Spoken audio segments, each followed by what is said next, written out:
හරි ඒකද බලන්න ඒක දෙවෙනි පිටුවේ තියෙනවා ඔයගලන්ට 11 12 13 14 මෙවලම් කිහිපයක් ඔයගලන්ට දීලා එතනදී ඒක 11 වෙනි මෙවලම් භාවිතා කරන්න බලන්න change case අවස්ථාව simple capital අක්ෂර මාරු කරන අවස්ථාවේදී ඒ කියනවා හදිස්සියේ ඒවා type කරගෙන යන simple අකුරු type කරන් ගියා නම් ඒ අකුරු ටික මකන්න නැතුව අක්ෂර capital කරවන්න method එකක් තියෙනවා සහ capital අකුරු type වෙලා තියෙනවා නම් ඒක simple කරන්න ක්‍රමයක් තියෙනවා ඒක තමයි change case අවස්ථාව තියෙන්නේ ඒකෙදී අර option කිහිපයක් තියෙනවා යාර change case අවස්ථාවට ආවහම upper case කියලා වෙනම එකක් තියෙනවා අක්ෂර capital කරන්න lower case කියලා එකක් තියෙනවා සියලු අක්ෂර simple කරන්න ඊළඟ sentences case කියලා එකක් තියෙනවා වාක්‍යයේ පළමු අක්ෂරය විතරක් capital කරන්න ඊළඟට capitalize each word කියලා එකක් තියෙනවා හැම වචනයකම පළවෙනි අක්ෂරය capital කරන්න සහ අවසානයේ තියෙනවා toggle case කියලා අවස්ථාව ඒකෙදි ඔයාලට පුළුවන් අර type කරලා තියෙන අක්ෂර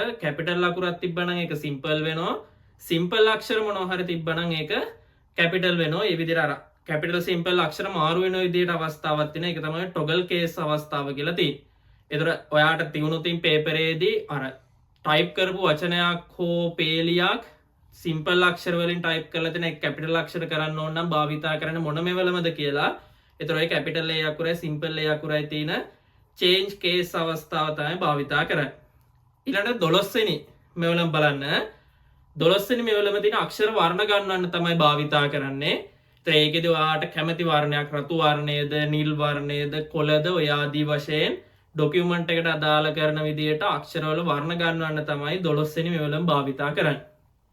ඊළඟට 13 වෙනි මෙවලම් බලන්න 13 වෙනි මෙවලමේ තියෙන්නේ බුලට් ලිස්ට් එකක්. අපි කියනවා අර ඩොට් ලිස්ට් එකක් නැත්තම් තරු ලකුණු නැත්තම් මොනවා හරි ඔය කොටු සලකුණක් වගේ එකක් දාලා ලිස්ට් එකක් නිර්මාණය කරගන්න අන්න එතකොට අපි බුලට් ලිස්ට් එක භාවිතා කරනවා. ඒක ටිකක් වැදගත් පොයින්ට් එකක්. මොකද ගොඩක් වෙලාවට පේපර් එකේදී අපි අහන තැන ඒ වගේම 14 වෙනි මෙවලම තියෙනවා. 14 වෙනි මෙවල අපි කියනවා නම්බර් ලිස්ට් එකක් කියලා. ඒ කියන්නේ අර 1 2 3 4 නැත්තම් රෝම ඉලක්කම් 1 2 3 4 නැත්තම් ABCD විතර පිළිවෙලකට දාන ලිස්ට් එකක්.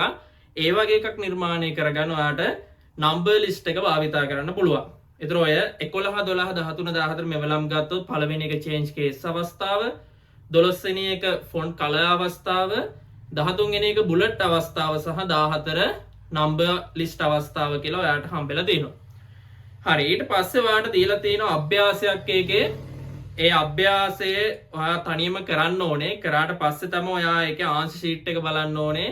කොහොමද මම දාලා තියෙන උත්තර ගැලපෙනවද ගැලපෙන්නේ නැද්ද කියන එක බලන්න.